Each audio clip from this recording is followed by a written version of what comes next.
എല്ലാവർക്കും നവരാത്രി ആശംസകൾ. അപ്പം ഞാനിന്ന് വന്നത് ഞാനൊരു പലഹാരം ഉണ്ടാക്കാൻ വേണ്ടിയിട്ടാണ്. അതായത് പഴം കൊണ്ടാണ് ഉണ്ടാക്കുന്നത് കേട്ടോ. പഴവും പിന്നെ കുറച്ച് അരിപ്പൊടി അങ്ങനെയൊക്കെ സംഭവങ്ങളൊക്കെ ഉണ്ടാക്കിയിട്ട് വെച്ചിട്ടാണ് ഉണ്ടാക്കുന്നത്. അപ്പം നമുക്കിതൊന്ന് ടേസ്റ്റ് നോക്കാം, എന്നിട്ട് പറയാം എങ്ങനെയാണ് കേട്ടോ. ഇതാണ് സംഭവം ഉണ്ടോ, അടിപൊളി ടേസ്റ്റാണ് കേട്ടോ. ഉണ്ടാക്കാൻ ഇത്തിരി ബുദ്ധിമുട്ടുണ്ട്. എന്നിട്ട് നമുക്കിത് മുറിച്ചിട്ട് അരുവമാതിരി ഇങ്ങനെ മുറിക്കാം. നമുക്ക് കാണാൻ പറ്റുന്നില്ല അല്ലേ, മുറിക്കുന്നത് കാണാൻ പറ്റുന്നില്ലല്ലോ. തിന്നണ കാണിച്ചു തരാം കേട്ടോ. മുറിക്കണ കണ്ടില്ലെങ്കിൽ തിന്നണ കാണിച്ചത്. ഇതാണ് സംഭവം കേട്ടോ, അലുവ. അലുവയല്ല, വേറൊരു സംഭവമാണിത്. അതിൻ്റെ പേരെന്താണ് എനിക്കറിയില്ല. അതിൻ്റെ പേരെന്താന്ന് ഞാനെന്തായാലും കഴിച്ചു നോക്കട്ടെ.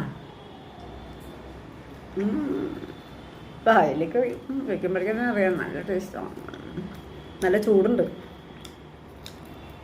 നെയ്യും തേങ്ങയും എല്ലാം കൂടി ചേർത്തിട്ട് നല്ലൊരു ടേസ്റ്റുള്ള പലഹാരമാണ്. അപ്പോൾ ഒരു കാര്യം ചെയ്യാം, നമുക്കത് വൈകാതെ തന്നെ പെട്ടെന്ന് തന്നെ എങ്ങനെ ഉണ്ടാക്കണേന്ന് നോക്കാം കേട്ടോ. അപ്പോൾ നമുക്ക് കിച്ചണിലേക്ക് പോവാം. ഓക്കെ,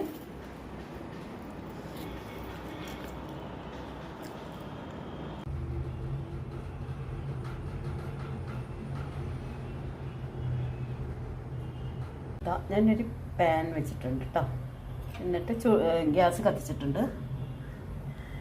നമ്മൾ ലോ മീഡിയത്തിലിട്ടാൽ മതി കേട്ടോ. നമുക്കൊരു സ്പൂൺ നെയ്യ് ഇതിലേക്ക് ഒഴിച്ചു കൊടുക്കാം.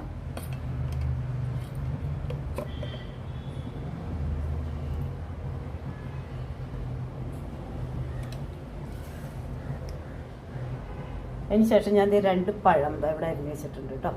ഇതിലേക്ക് ഇട്ട് കൊടുക്കാം. അരിഞ്ഞതെല്ലാം ഞാൻ ഇതിലേക്ക് ഇട്ട് കൊടുത്തിട്ടുണ്ട് കേട്ടോ. പഴമെല്ലാം ഇതേമാതിരി ആയിട്ടുണ്ട് കേട്ടോ, നല്ല ബ്രൗൺ കളറായിട്ടുണ്ട്.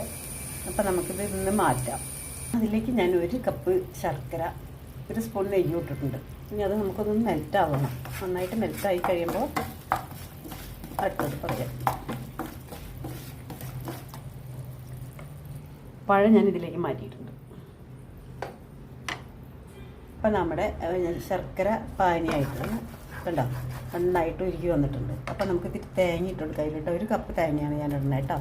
നിങ്ങൾക്ക് വേണമെങ്കിൽ ഇത് തേങ്ങ വേണമെങ്കിൽ നെയ്യിൽ ഒന്ന് ചൂടാക്കിയിട്ട് ഒരു ലൈറ്റ് ബ്രൗൺ ആയിട്ട് വേണമെങ്കിൽ ഇടണമെങ്കിൽ ഇടാം. എങ്ങനെയായാലും കുഴപ്പമില്ല, ഇങ്ങനെ ഇട്ടാലും മതി.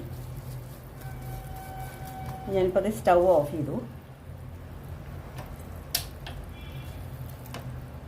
ഞാനിതിലേക്ക് ഇട്ട് കൊടുത്തിട്ടുണ്ട് കേട്ടോ. ഇതൊന്ന് നന്നായിട്ടൊന്ന് ഉടച്ചു കൊടുക്കണം കേട്ടോ.